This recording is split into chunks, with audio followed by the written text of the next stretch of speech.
정말 힘들고 어려운, 정말 극복할 수 없는 그런 어려운 상황 가운데 있을 때 도무지 상대도 되지 아니할 것 같은 그런 연약한 사람이 그 문제를 단번에 해결해내는 그 모습을 보면 정말 통쾌하고 정말 기분이 좋을 것이라고 생각을 합니다.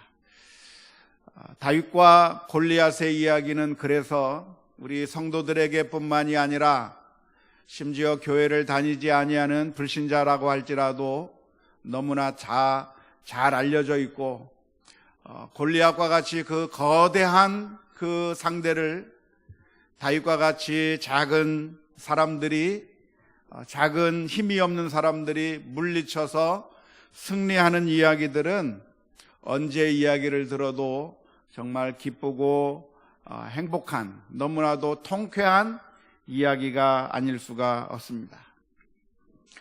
종종 스포츠 세계에서 정말 엄격하게 그 실력을 따지면 상대가 되지 않는데, 그런데 막상 붙어서 원래 힘이 안 되는, 실력이 안 되는 그 약한 팀이 너무나도 큰 강팀을 물리칠 때 그 진팀은 정말 억울하겠지만 정말 연약했던 그 팀은 그 승리를 하게 될 때 기뻐서 정말 환호성을 지르게 될 것이라고 생각을 합니다. 우리나라의 스포츠 역사 중에서도 그러한 일들이 몇 건이 있었죠. 어떤 것이 기억이 납니까?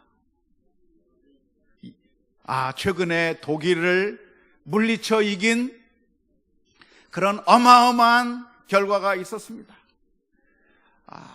우리 한국 팀이 축구 랭킹이 별로 그렇게 높지 않은 나라인데, 굉장히 낮은 나라인데, 독일이 세계 1위의 실력을 가지고 있는 팀이 바로 독일 팀입니다. 그런데 러시아 월드컵에서 한국이 독일을 이겼다고 하니까 그렇게 어마어마한 뉴스가 돼가지고 사람들 사이에서 회자가 되는 거예요. 한국이 독일을 이겼다. 한국이 독일을 이겼다. 미국에 있는, 정말 미국은 축구를 별로 안 좋아하는 나라인데도 불구하고 한국이 독일을 이겼다고 하는 그 소식이, 우리 딸아이도 전혀 축구를 모르는데 엄마, 우리나라가 독일을 이겼어? 하면서 물어보더라고요.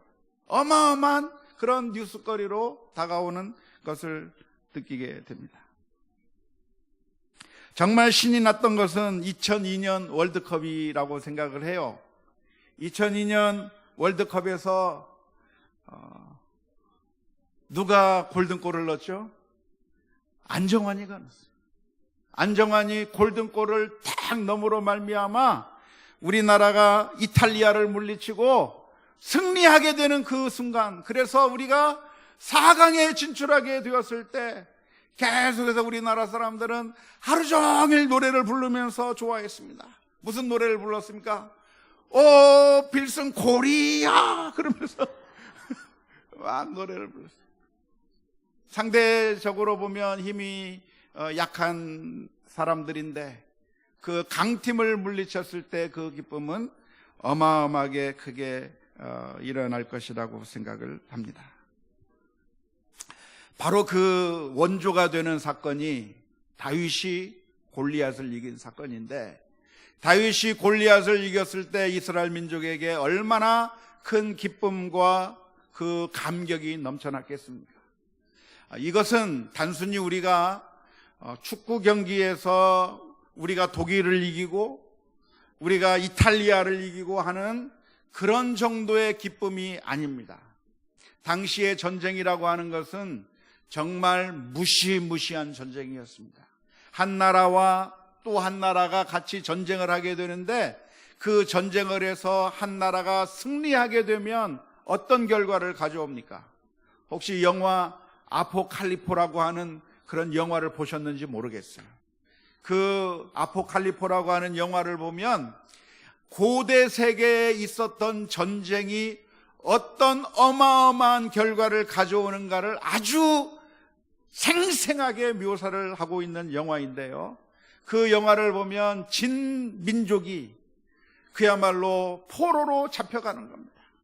이긴 민족에게 진민족이 포로로 잡혀가는데, 전부 포로로 줄을 이렇게 매어서 잡혀가는데, 사람들의 눈을 뽑아버리고 사람들의 이 몸에 그 인두를 찢어서 종이라고 하는, 노예라고 하는 그런 마크를 새기고, 그리고 그 사람들 가운데 어떤 사람들은 자기들의 신에게 제물로 바쳐버리고, 그야말로 전쟁에서 진다고 하는 것은 그냥 축구 경기에서 지는 정도의 그런 분함 정도가 아니라 정말 인생이 완전히 끝장이 나는, 인생을 제대로 살아갈 수 없고 노예로 살아 끌려갈 수밖에 없는 그런 어마어마한 전쟁이었는데, 그 전쟁에서 승리할 수 있는 가능성이 하나도 안 보이는 겁니다.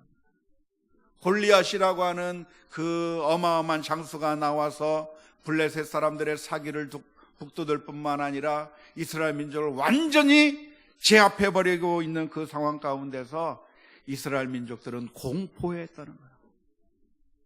이제는 끝장났구나. 이제는 죽었구나. 이제는 우리의 눈이 뽑히게 되고, 이제는 우리의 손, 발을 묶여서 포로로 끌려가게 될 것이고 평생 노예로 살아야 되겠다고 하는 그 상황 가운데서, 그런데 구세주가 나타난 겁니다. 어디서 알지도 못하는 한 젊은 청년, 키도 조그만 하고 아직 소년 정도밖에 되지 아니하는, 어쩌면 이승우 선수처럼 그렇게 조그만 청년이 바로 다윗이었는지도 모르겠어요. 그 청년이 나타나서 골리앗을 물리칠 뿐만 아니라 결국 이스라엘 민족이 전쟁에서 승리하게 되었다고 하는 그 소식을 듣게 되었을 때, 그때 환호성이 이스라엘 민족 가운데서 어마어마하게 터져 나왔을 것이라고 믿습니다. 너무나도 기쁘겠죠. 우리 축구에서 이겼을 때 우리 민족들은 오 필승 코리아를 부르면서 좋아했는데, 이 당시 이스라엘 사람들이 무슨 노래를 부르면서 좋아하고 흥에 겨워서 노래를 했냐면, 사무엘상 18장 7절에 기록된 대로 노래를 불렀습니다. 여인들이 뛰놀며 노래하며 이르되 사울이 죽인 자는 천천히요 다윗이 죽인 자는 만만이로다. 이 은율에 맞춰서 사울은 천천, 다윗은 만만, 이 노래를 흥얼흥얼거리면서 노래를 부르고 있는 그 모습, 온 민족이 기뻐 들뜨고 있는 그 상황 가운데 있었는데, 이 상황 가운데서 기뻐할 수 없었던 한 사람이 오늘 본문에 등장합니다. 그 사람이 누굽니까? 사울이었습니다. 어쩌면 이스라엘 민족 가운데서 가장 기뻐해야 될 사람이 누굽니까? 사울이 기뻐해야 돼요.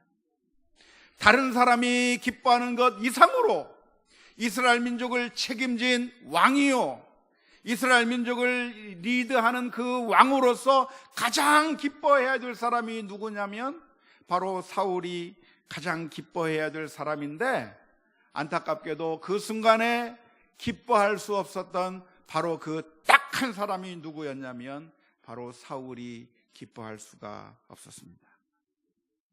사무엘상 18장 8절 9절 말씀은 이렇게 기록합니다. 사울이 그 말에 불쾌하여 심히 노하여 이르되 다윗에게는 만만을 돌리고 내게는 천천만 돌리니 그가 더 얻을 것이 나라 말고 무엇이냐 하고 그날 후로 사울이 다윗을 주목하였더라.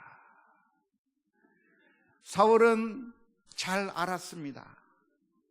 지금 이 다윗을 향해서 노래 부르고 있는 저 노래소리가 단순한 노래소리가 아니라 결국 이 나라가 나에게서부터 뺏겨서 나에게서부터 빼앗아서 결국 이 나라를 다윗에게 주게 될 것이라고 하는 그 사실을 깨달은 사울 왕은 너무나도 기분이 불쾌해서 그의 마음 가운데 시기와 질투로 가득 차게 되었던 것입니다.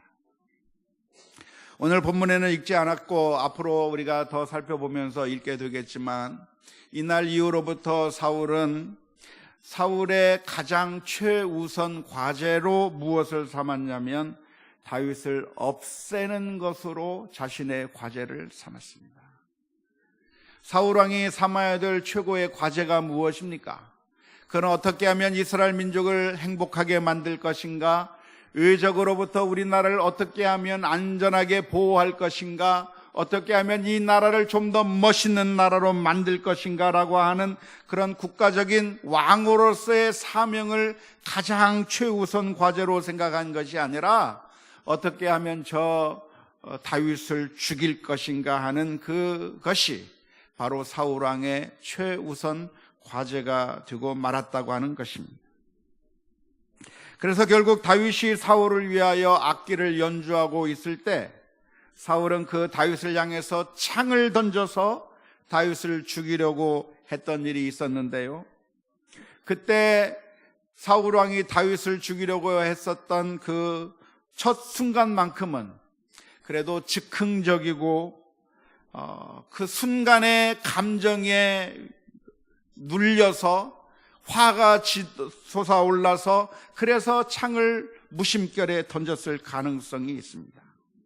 그런데 계속해서 사무엘상의 말씀을 읽어보면 사울은 즉흥적이고 우발적으로 이 다윗을 죽이려고 하는 것이 아니라 계획을 세워서 다윗을 죽이려고 하는 그런 치밀하게 계획하는 모습이 기록되어 있습니다.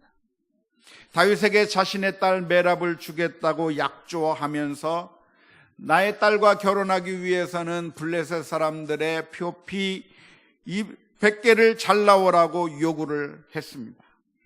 오늘날의 결혼은 그냥 한 남자와 한 여자가 만나서 결혼하기만 하면 되는 것인데, 당시의 결혼이라고 하는 것은 결혼할 남자가 자기가 신부로 삼고 싶은 여자의 부모들에게 지참금을 주어야만 결혼할 수 있었던 시스템이 바로 이 당시의 시스템이었습니다.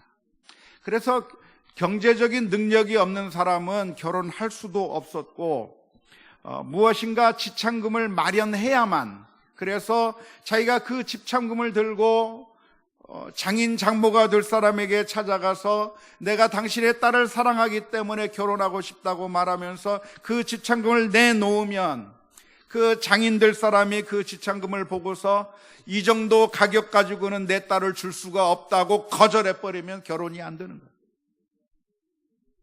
그러니까 왕의 사위가 되겠다고 했을 때 다윗은 포기를 합니다. 나와 같은 사람이 어떻게 다윗의 그 사울 왕의 사위가 되겠는가? 나는 평민에 불과하고 사울 왕의 그 왕족이 되기 위해서는, 부마가 되기 위해서는 왕의 신분에 맞는 걸맞는 그런 예물들을 왕에게 바쳐야만 내가 사위가 될 수 있을 텐데 나는 그런 돈도 없고 그렇게 많은 재물을 왕에게 바칠 만한 능력이 안 되기 때문에 나는 사울 왕의 사위가 될 수 없을 것이라고 이야기했을 때 사울 왕의 말을 신하들이 전해주는 겁니다. 사울 왕이 원하는 것은, 지참금으로 원하는 것은 어마어마한 예물이 아니라 블레셋 민족과 싸워서 블레셋 민족들의 그 표피를 100개만 잘 나오면, 다시 말하자면 100명을 죽였다고 하는 증거들을 가지고 오면 그것을 지참금으로 간주하고 너를 사위로 삼아주겠다고 하는 그런 이야기를 듣게 되는데, 이 모든 계획들이 다 이 다윗으로 하여금 혼자 블레셋과 싸워서 그 전쟁터에서 죽게 만들려고 하는 사울 왕의 계략에 따라서 결국 그렇게 하려고 했던 것이죠. 이후로의 모든 계획들이 보면 사울은 다윗을 죽이려고 하는 일에 온 최선을 다하는 모습들을 보게 되었는데 이것이 얼마나 안타까운 일인지 모릅니다. 사울에게 이런 문제가 생긴 것은 왜 이런 문제가 생겼습니까? 그것은 하나님과의 관계가 일그러져 있었기 때문에 그렇습니다. 모든 문제의 시발점은, 사람과 사람 사이의 문제의 시발점은 사람과 사람 사이의 문제에서 시작되는 것이 아니라 사실은 내가 하나님과의 관계가 바로 서 있지 않을 때 문제가 시작되는 것인데요. 사울의 경우도 역시 마찬가지였습니다. 사울이 하나님을 진심으로 섬기고 하나님을 사랑하고 경외하는 사람이었던 것이 아니라 하나님을 불순종할 뿐만 아니라 하나님을 사랑하지도 않고 경외하지도 않고 불순종하던 길로 나갔던 사람이었기 때문에 결국 이 사울의 마음 가운데서 성령이 떠나게 되었는데, 그 사울의 마음에서 성령이 떠나게 된다고 하는 것은 그냥 떠난 것으로 끝나는 것이 아니라 그 마음의 빈 공간에, 하나님이 사라진 그 마음의 빈 공간에는 꼭 사탄이 들어올 수밖에 없다고 하는 것이 문제라고 할 수 있는 것이죠. 결국 사울의 마음 가운데는 하나님의 영이 지배하는 것이 아니라 악한 영이 지배를 하게 돼서 그가 정말 하나님의 뜻대로 움직이는 것이 아니라 악신에 이끌려서 움직이게 되고 이 세상의 죄성에 따라서 움직이게 될 때 결국 사울은 다윗의 승리를 바라보면서 기뻐하는 것이 아니라 시기와 질투 가운데 다윗을 죽이는 일에 앞장서게 되는 그런 불행한 결과를 나오게 된 줄로 믿습니다. 사울의 삶이 시기와 질투로 가득하게 되었을 때 결국 그 시기와 질투는 다윗을 죽이기 전에 먼저 사울 자신이 죽게 되는 결과를 가져오게 되었습니다. 우리가 살아가면서 건전한 경쟁 의식이라고 하는 것은 바람직한 것일 수도 있고, 우리가 적당한 경쟁심이 있을 때 우리는 오히려 우리가 더 삶을 활기차게 살 수 있는 그런 자극제가 될 수도 있습니다. 하지만 건전한 경쟁 의식이 어느 순간에 시기와 질투로 바뀌게 될 때가 있는데요, 그것이 너무나도 쉽게 바뀝니다. 시기와 질투의 단계로 넘어가게 되고 우리들의 마음이 시기와 질투로 지배를 당하게 될 때 결국 그 피해는 누가 당하냐면 바로 나 자신이 그 피해를 당할 수밖에 없다고 하는 사실을 우리 모두가 기억해야 될 줄로 믿습니다. 건전한 경쟁의식과 시기와 질투의 차이점이 있다고 한다면, 건전한 경쟁의식은 자기 자신을 개발해서 좀 더 자신을 발전시키게 만드는 그런 유익한 면이 있는 반면에, 시기와 질투는 자기 자신을 개발하는 것이 아니라 잘하고 있는 사람을 끌어내리는 것이죠. 이것이 정말 건전한 경쟁의식인가, 아니면 이것이 시기와 질투에서부터 난 것인가를 확인하는 방법이 있는데, 그것은 과연 내가 무엇을 하고 있는가, 내 마음 가운데 부러움이 있고 잘하는 사람을 보면서 저 사람을 내가 이겨보았으면 좋겠다고 하는 그런 열망이 있고, 건전한 경쟁의식이 있는 사람은 그 건전한 경쟁의식 때문에 내 자신을 개발하고 발전시켜서 결국 더 좋은 쪽으로 내 자신이 발전하게 되는 것이 건전한 경쟁의식이라고 이야기할 수 있습니다. 하지만 시기와 질투는 무엇인가? 시기와 질투는 나보다 더 잘하는 사람이 있을 때 내가 더 열심히 해서 그 사람과 경쟁해서 이기게 되는 것이 아니라, 시기와 질투는 나는 개발하지 아니하면서 잘하는 사람들을 끌어내리고 잘하는 사람을 비난하고 욕하면서 결국 나 자신은 개발하지 않은 채 다른 사람만 끌어내리려고 하고 다른 사람들을 못 살게 구려고 하는 것이 바로 시기와 질투의 마음이라고 말할 수가 있겠습니다. 사울의 모습은 무엇이었습니까? 사울은 다윗을 보면서 건전한 경쟁의식을 가진 것이 아닙니다. 이 순간에 우리가 어떤, 만일 여인들이 사울이 죽인 자는 천천히요 다윗이 죽인 자는 만만이라고 하는 소리를 내가 들었다고 한다면 어떻게 하면 좋을까요? 내가 더 열심히 노력해서 다윗이 만만을 죽였다고 한다면 나는 2만을 죽이면 되는 거예요.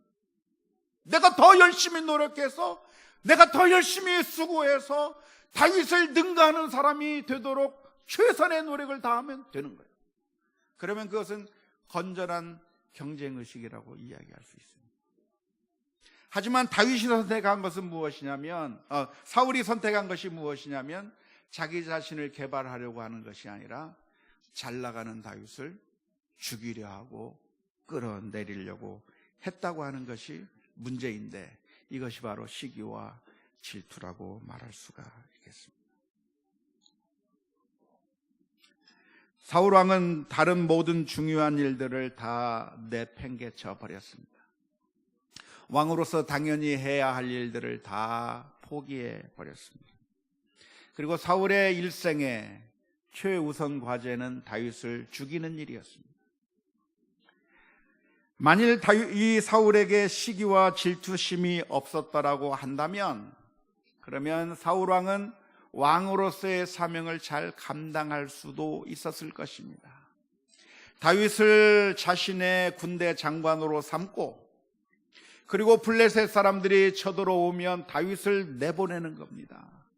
그래서 블레셋과의 전투에 다윗이 나가서 싸우게 만들고, 다윗이 더 활약을 더 잘할 수 있도록 다윗의 길을 열어주고, 다윗이 이스라엘을 위해서 공헌할 수 있도록 그를 도와주고 협력한다고 한다면, 결국 왕으로서 이스라엘 민족을 다스리는 그 일이 잘 되어서 결국 사울 왕의 그 존재 가치가 올라가게 될 것입니다. 하지만 사울이 했던 것이 무엇이냐면 다윗을 끌어내리는 일이었어요. 다윗을 죽이려고 하는 것이었어요. 그렇기 때문에 블레셋 민족이 쳐들어왔을 때 사울이 그 블레셋 민족과 더불어서 잘 싸워서 이기고 잘 대처를 하고 백성들을 잘 보호할 수 있었느냐 하면 그렇게 하지 못합니다. 앞으로 우리가 사무엘상의 말씀을 계속해서 쭉 살펴보겠지만, 블레셋 민족이 쳐들어올 때 사울 왕은 그 블레셋 민족의 침투에 대해서 적당하게 대응을 하지 못한 채 그냥 손을 놓아버렸습니다. 그런데 그 순간에 누가 그 블레셋 민족을 싸워서 이겼는가? 다윗이 도망 다니다가 블레셋 민족을 쳐들어가서 무찔릅니다. 다윗은 왕이 아닐 때부터 벌써 왕 노릇을 하고 있는 것이고요, 사울은 사울 왕이라고 하는 그 위치에 있었지만 사울 왕의 노릇을 하지 못하고 시기와 질투심에 가득 차서 결국 블레셋 민족에게 죽게 되는 마지막 이 사울의 인생이 블레셋 사람들과의 전투 가운데서 자신이 죽게 되는 그런 불행한 결과를 가져오게 된 줄로 믿습니다. 사랑하는 성도 여러분, 오늘 저와 여러분들이 우리 자신의 모습을 살펴보고 우리가 시기와 질투 가운데 휩싸여 있는 것인지, 아니면 내가 건전한 경쟁의식을 가지고 있는지 우리 자신을 돌아보며 믿음으로 살아가는 우리 모두가 다 될 수 있기를 주님의 이름으로 축원합니다. 우리가 지난 시간에 요나단에 대해서 함께 살펴본 적이 있었습니다. 그 요나단은 어떻게 했습니까? 요나단은 다윗이 오게 되었을 때 다윗을 시기와 질투의 눈으로 바라보면서 그 다윗을 미워한 것이 아니라, 요나단은 다윗에게 다가가서 친구가 되어주고 사랑의 손길을 내밀었습니다. 어쩌면 사울이나 요나단이나 똑같은 위치에 있었어요. 다윗이 인기를 얻게 되고 다윗이 점점 백성으로부터 인정을 받게 된다고 한다면 결국 사울도 쫓겨나게 될 것이고 요나단도 왕이 되지 못하게 될 것이고, 결국 다윗이 왕이 될 거라고 하는 것 요나단도 너무나도 잘 알고 있었습니다.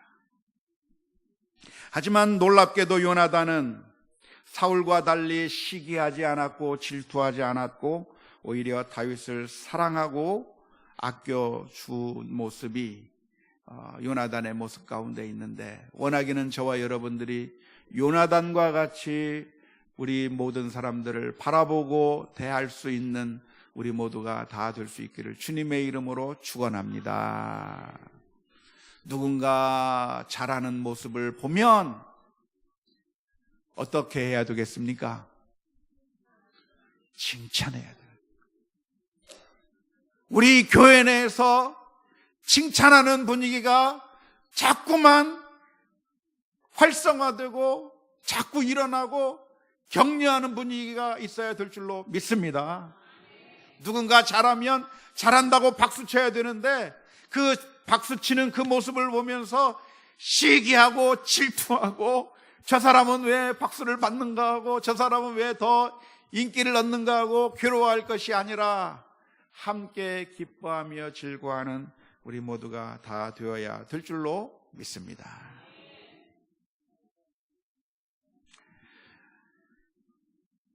다른 사람들이 우리들에게 얼마나 큰 도움이 되는지 모릅니다. 우리가 적을 삼으면, 우리 동료들을 적을 삼으면 정말 우리가 피폐해질 수밖에 없지만, 다른 사람들을 우리의 친구로 삼게 된다고 하면 그 친구가 우리로 하여금 큰 힘과 능력을 발휘하게 해주는 힘을 줍니다. 우리가 어떤 길을 가게 될 때, 무엇인가 하게 될 때 친구가 있으면 할 수 있게 돼요. TV 프로그램 중에서 우리 아이가 달라졌어요 라고 하는 그런 프로그램이 한참 인기리에 방영이 된 적이 있었는데요. 그때 한 어린아이가 있었는데 그 어린아이가 두려움을 가지고 무엇인가를 잘 하지 못하는, 망설이고 잘 하지 못하는 그런 어린아이가 한 명 있었습니다. 근데 그 아이로 하여금 어떻게 자신 있게 무엇인가를 일을 하게 만들 것인가, 어떤 것에 적극적으로 참여하게 만들어 줄 것인가, 그것을 가르쳐 주는데 어떻게 하냐면 부모가 해라 뭐 이렇게 다그쳐서 그 아이로 하여금 그 일을 하게 만드는 것이 아니라 친구를 이용하는 거죠. 그 친구가 하는 모습을 옆에서 보여주니까 그 친구의 모습을 본 그 아이가 저 아이가 저렇게 하면 나도 할 수 있겠구나 하면서 하는 거예요. 나 혼자 한다고 하면 못할 텐데, 두렵고 무서운데, 그런데 다른 사람이 하는 걸 보니까 할 수 있겠다 생각하고서 하는 겁니다. 그러니까 참 친구가 있다고 하는 것, 동료가 있다고 하는 것이 얼마나 좋은지 몰라요. 예를 들어서 우리가 함께 다이어트를 한다고 그러면 혼자 다이어트 하면 잘 하기 힘들어요. 그런데 비슷한 사람, 다이어트는 절대 못할 것 같은 그런 사람들 둘이 만나서 서로 같이 하면 하게 되는 거예요. 우리가 적을 삼을 것이 아니라 친구를 삼으면, 심리학자들은 이야기를 합니다. 비슷한 상황에 있는 다른 사람과 나를 비교하면서 하게 되면 무엇인가를 할 수 있다고 이야기를 하고 있는데, 우리가 함께 동료가 될 필요가 있는 것이죠. 뿐만 아니라 심리학자들은 이렇게 말합니다. 다른 사람들의 최상의 상황과 나의 최악의 상황을 비교하지 말라.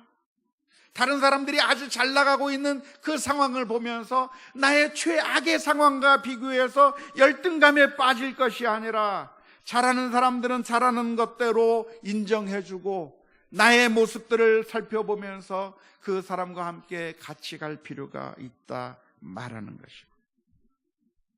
뿐만 아니라 다른 사람들의 성공을 바라본다면 그 성공의 결과를 바라보는 것이 아니라 어떻게 하면 저 사람이 저렇게 성공했는지 과정과 방법과 전략을 바라보면서, 그래서 그것을 따라할 수 있는 그런 지혜를 가질 필요가 있다고 이야기를 합니다. 성경적으로 본다면 다윗의 승리는 사실 다윗이 만들어낸 것이 아니라 하나님께서 주신 것입니다. 그래서 사람들은 다윗을 보면서 열광했지만, 그러나 정작 보아야 할 것이 있다고 한다면, 이 하나님께서 다윗이라고 하는 사람을 사용하셔서 결국 그를 통해서 전쟁에서 승리하게 해 주셨다고 하는 사실을 바라보아야 되는 것이죠. 그런데 요나단이 바로 그렇게 바라보았습니다. 사무엘상 19장 5절 말씀에 보면 요나단이 이렇게 이야기를 합니다. 그가 자기 생명을 아끼지 아니하고 블레셋 사람을 죽였고 여호와께서는 온 이스라엘을 위하여 큰 구원을 이루셨으므로 왕이 이를 보고 기뻐하셨거늘 어찌 까닭없이 다윗을 죽여 무죄한 피를 흘려 범죄하려 하시나이까.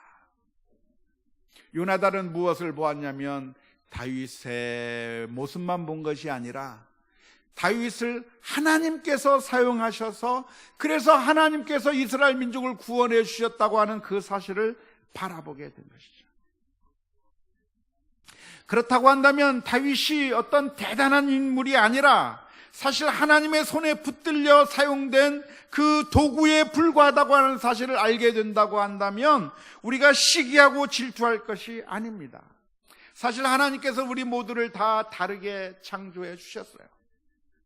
이 세상 많은 사람들 가운데 단 한 사람도 똑같은 사람이 없습니다.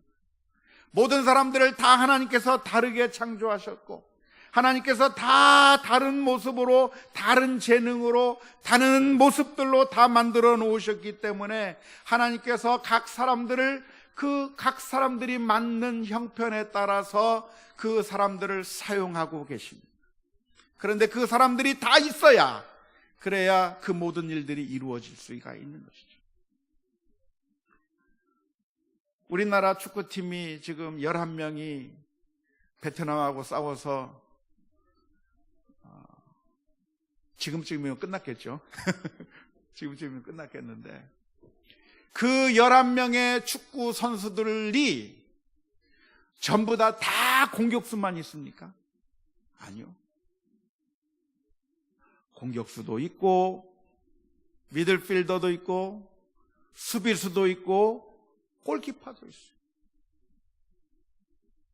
그 역할들이 다 모든 선수들이 다 있기 때문에 그 경기에서 이깁니다. 만일 그 축구 경기에 이번에 골을 많이 넣은 황의조 선수와 같은 공격수들만 11명을 집어넣으면 그 경기 이기겠습니까? 지겠습니까? 그 경기 이길 수 없어요. 수비도 잘해야 되고 골키퍼가 골도 잘 막아내야 되고 그 사람들이 있어야 그 경기에서 승리하는 거예요. 지난 우즈베키스탄과의 경기 가운데서 끝나고 난 다음에 정말 재밌는 경기였죠. 4대3으로 피말리면서 보는 그 경기였는데 그 경기가 끝난 다음에 황의조 선수하고 인터뷰를 하는데 황의조 선수의 인터뷰가 뭐라고 이야기를 했습니까? 아주 틀에 박힌 얘기를 했어요. 무슨 얘기를 했죠? 골은 제가 넣은 것 같지만 사실 우리 선수들이 있었기 때문에 이길 수 있었습니다. 틀에 박힌 말인데 사실은 그게 정답이에요. 공격수만 있으면 축구에서 이길 수 없는 겁니다. 그런데 하나님께서 우리들을 다 다르게 창조해 주셨어요. 그래서 때때로 우리 자신의 모습을 보면 다른 사람들의 최상의 장점과 나의 가장 부족한 점을 비교하면서 나는 왜 이렇게 못생겼을까? 나는 왜 이렇게 능력이 없을까? 나는 왜 이렇게 돈도 없을까? 나는 왜 실력이 없을까? 나는 왜 이렇게 건강하지 못할까? 자신의 모습을 보면서 좌절하고 때로는 그래서 시기하고 질투하면서 사는 경우가 많이 있는데 우리가 기억해야 할 것이 있다고 한다면 하나님께서 사람들마다 각기 다르게 창조하시고 우리에게 가장 맞는 역할들을 주셨다고 하는 사실을 기억하면서 하나님 앞에서 겸손하게 살아나가야 될 줄로 믿습니다. 우리는 영적인 전우로서 함께 전투에 나가야 될 동료라고 하는 사실을 기억해야 합니다. 이스라엘 민족의 적은 누구였죠? 블레셋이었습니다. 그런데 사울은 누구를 적으로 삼았습니까? 블레셋을 적으로 삼지 않고 다윗을 적으로 삼았습니다. 안타깝게도 오늘날 우리 한국 교회 내에서 이런 현상들이 나타나는 경우가 너무나도 많습니다. 같이 손을 잡고 어려움을 극복해 나가면서 함께 눈물을 흘리고 함께 땀을 흘려야 될 성도들끼리, 목사와 성도들이 서로가 원수가 되어서 서로 싸우고 서로 미워하고 시기하고 질투하고 누군가 잘 나가면 끌어내리려고 하는 그런 안타까운 현상들이 우리 한국교회 가운데 너무나도 많이 있습니다. 하지만 그러지 마시고 우리 모두가 서로 칭찬하고 격려하고 위로하고 못하는 것이 있으면 나로 하여금 도와주기를 원하시는 하나님의 뜻이 있다고 하는 사실을 발견하면서 서로 돕고 사랑하고 아끼는 사랑의 공동체가 될 수 있기를 주님의 이름으로 축원합니다. 하나님께서는 우리를 어떻게 사랑하셨습니까? 하나님께서는 우리가 하나님의 말씀 가운데 사는 그 모습을 볼 때 기뻐하십니다. 너의 하나님 여호와가 너희 가운데 계시니 그는 우리를 보시면서 기뻐하시면서 즐거워하십니다. 마치 우리 자녀들이 무엇인가 잘하면 그 모습을 보는 아버지 어머니가 기뻐서 너무나도 좋아하듯이 하나님께서는 우리가 믿음의 길로 나아가는 것을 기뻐하시고 좋아하시고 사랑하신다고 하는 그 사실을 기억하면서 우리가 믿음으로 살아가는 저와 여러분들이 되어야 될 줄로 믿습니다.